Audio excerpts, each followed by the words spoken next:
Apresentamos o podcast Estudo Psicológico da Gênesis Bíblica, uma análise profunda e esclarecedora das mensagens presentes na Bíblia, com Guaraci de Lima Silveira. Prezados irmãos e irmãs que acompanham conosco o estudo Visão Geral da Bíblia, eu sou Guaraci de Lima Silveira, da cidade de Juiz de Fora. Estamos dando continuidade ao nosso estudo. Estamos no capítulo 2 do livro Gênesis e hoje vamos estudar a partir do versículo 18. Nós estamos ainda conversando sobre o mito de Adão e Eva. Então, continuando, está assim. Yahvé Deus disse: Não é bom que o homem esteja só. Vou fazer uma auxiliar que lhe corresponda. Yahvé Deus modelou então do solo todas as feras selvagens e todas as aves dos céus e as conduziu ao homem para ver como ele as chamaria. Cada qual devia levar um nome que o homem lhe desse. O homem deu nomes a todos os animais, às aves dos céus e a todas as feras selvagens. Mas, para o homem, não encontrou auxiliar que lhe correspondesse. Então Yahvé Deus fez cair um torpor sobre o homem e ele dormiu. Tomou uma de suas costelas e fez crescer carne em seu lugar. Depois da costela que tirou do homem, Yahvé modelou uma mulher e a trouxe ao homem. E então o homem exclamou: Esta sim é osso dos meus ossos e carne da minha carne. Ela será chamada mulher, porque foi tirada do homem. Por isso, um homem deixa seu pai e sua mãe, se une à sua mulher e eles se tornam uma só carne. Ora, os dois estavam nus, o homem e sua mulher, e não se envergonhavam. Então, prezados ouvintes, prezados amigos, este é um momento muito interessante do estudo do Gênesis, que é o estudo em que, aqui no planeta Terra, o homem e a mulher começam as suas atividades, cada qual nas suas funções. Nós vamos encontrar isso no Livro dos Espíritos, quando Allan Kardec vai perguntar se os direitos dos homens e das mulheres são iguais. E os espíritos então dizem, sim, são iguais, só que as funções são diferentes. Então tudo inicia aqui nessa lenda do mito de Adão e Eva. Adão deu nome a todos os animais. Por que a Eva não deu nome também? Foi só o Adão que deu. Então vejam vocês, Adão foi encarregado de nomear tudo que estava na frente dele. Então vamos entender isso. Vamos de uma vez por todas, nós já falamos isso lá no nosso outro estudo dessa semana. Então, o que aconteceu foi o seguinte. O Espírito, ele é uno. Ele, na sua totalidade, na sua integridade, ele não tem polo masculino ou feminino, ele é um uno. O que vai ocorrer nessa lenda aqui é como se vejam, vamos tentar verticalizar um eixo.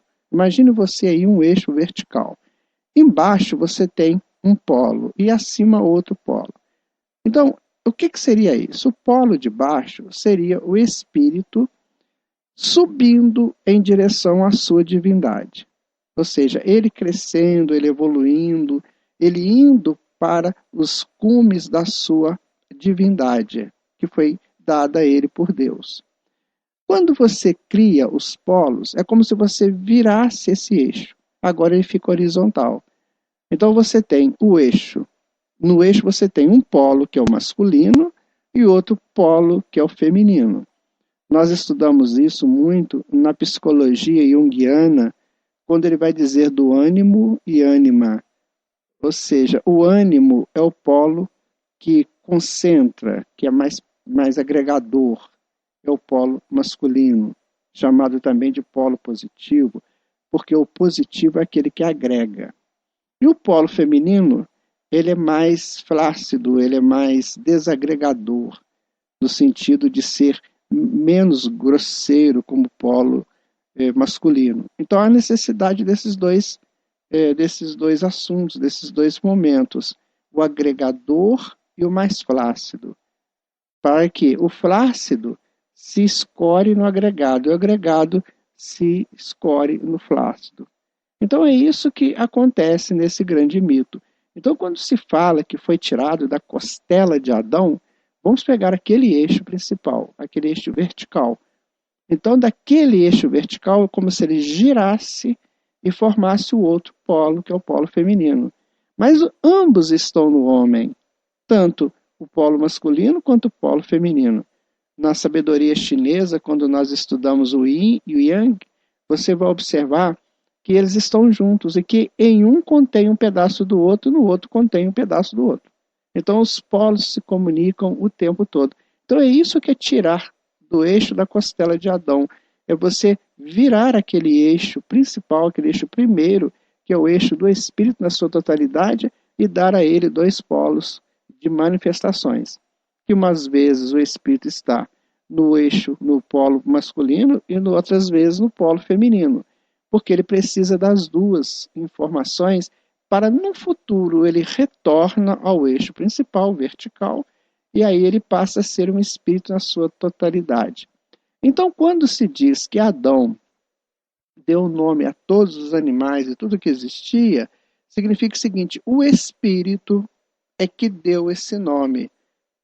Então, estão contidos nesse espírito os dois polos.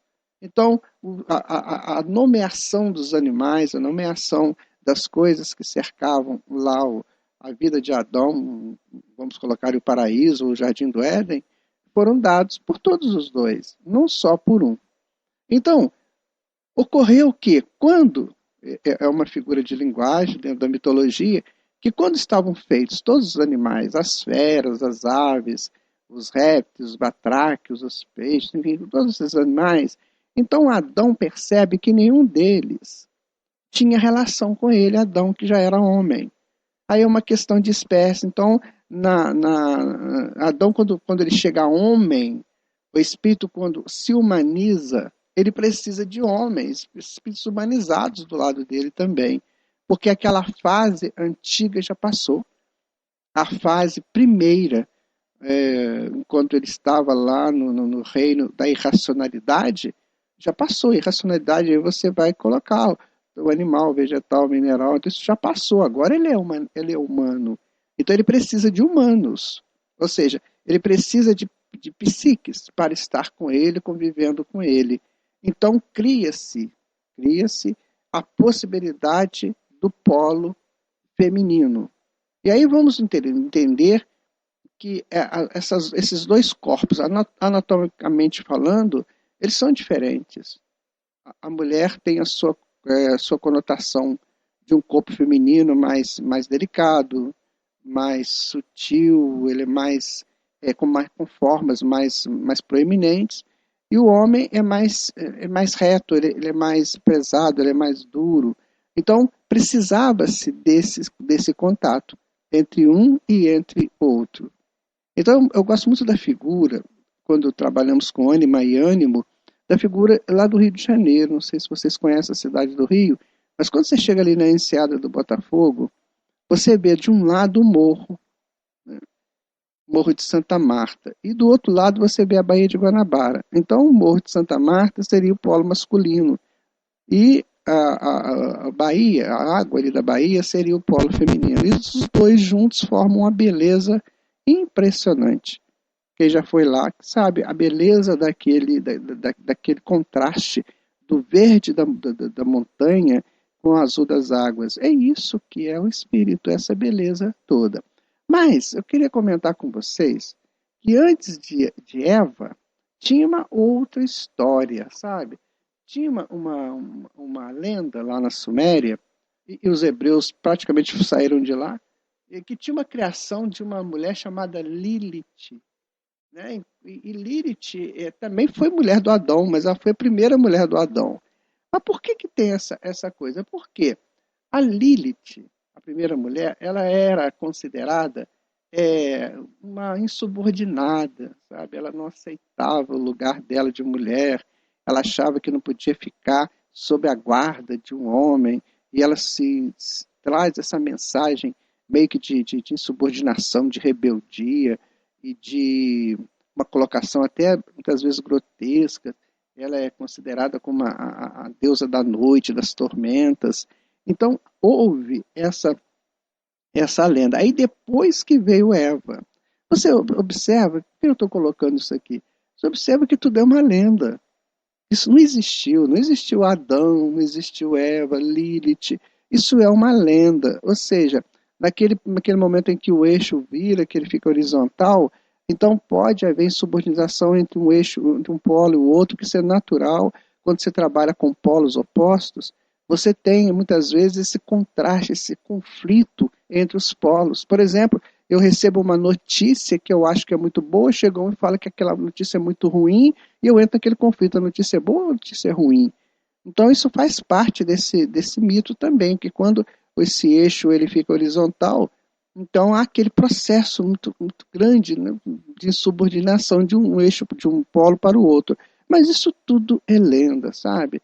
Nós temos que considerar, na verdade, o que se está dizendo é o seguinte, que depois que o mundo foi criado, depois que chegou a condição de ser humano habitar o planeta, aí surge o homem. Então, Adão e Eva simbolizam isso, a humanização sendo colocada no planeta, no plano físico da Terra, para começar a sua evolução. Então, Adão pode ser apenas uma representação da humanidade, assim como Eva seria a sua representação contrária da humanidade. Agora veja bem, por que eu estou dizendo isso? Agora as mulheres podem estar tristes comigo, mas eu vou dar para você, mulher, uma notícia muito boa. Quando nós estudamos mais profundamente essa questão de homem e mulher, dentro do ânimo e da ânima, nós vamos entender que a mulher representa a psique. Então a mulher é a mente, é a que comanda, é a que determina. Por isso que nos estudos antigos que nós fazemos, a mulher é sempre taxada de má, de perigosa. Isso está até aqui na Bíblia. A mulher é perigosa, cuidado com a mulher ela vai te levar para o erro, ela vai te desencaminhar. Então a mulher significa a psique, ela tem essa representação da psique. Então vamos colocar que Adão seria a estrutura do homem, da estrutura da criatura, e a mulher seria a psique dessa criatura. É isso que vai explicar uma das explicações de quando Paulo fala assim, quando a mulher entrar na igreja, que ela fique em silêncio, que ela não fale nada, e que se ela tiver dúvidas, depois ela procura o esposo e pergunta para ele em casa. Então não é que Paulo estava dizendo que a mulher era inferior, não.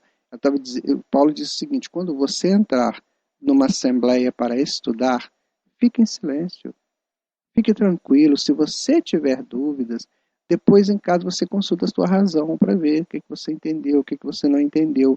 Então a mulher na Bíblia, uma das chaves de interpretação da Bíblia é isso, entender que toda mulher na Bíblia, ela tem essa representação da psique.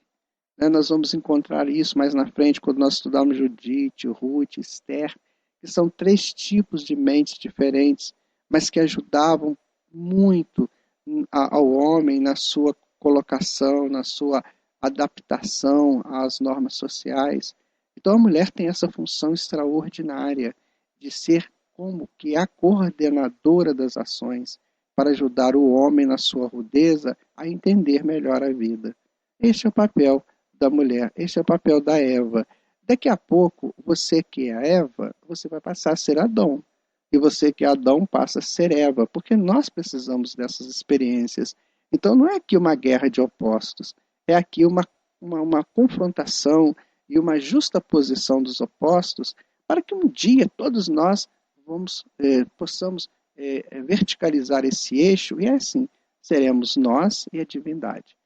Muito obrigado por você ter me ouvido hoje e nós vamos ficando por aqui. Qualquer dúvida, sugestões, por gentileza, nos envie. Nós estaremos sempre prontos a conversar, a dialogar. Que Jesus abençoe você, abençoe sua vida, abençoe seu lar, abençoe seus propósitos nobres. E vamos lá, você, Adão, cumpra com harmonia a tua função de Adão. Você, Eva, cumpra com equilíbrio, com dignidade, com postura honrada a sua função de Eva, porque o Adão precisa muito de você. Muita paz.